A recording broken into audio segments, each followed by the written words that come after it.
మరియు నాతోటి విద్యార్థులకు శుభోదయం. నా పేరు ఎస్కే ఉన్నా. నేను 5వ తరగతి చదువుతున్నాను. అందరికీ మొదటిగా 75వ గణతంత్ర దినోత్సవ శుభాకాంక్షలు.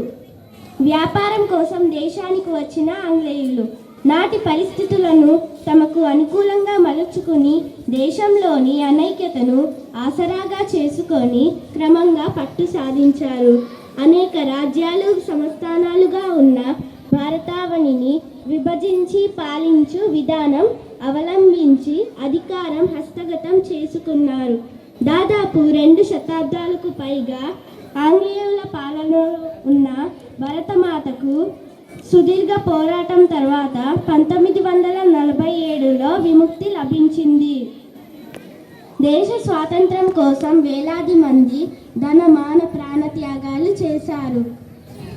అహింస అనే ఆయుధంతో భారతీయులను ఒక్కతాటిపైకి తీసుకువచ్చిన గాంధీ జాతీయ ఉద్యమాన్ని కొత్త పుంతలు తొక్కించారు.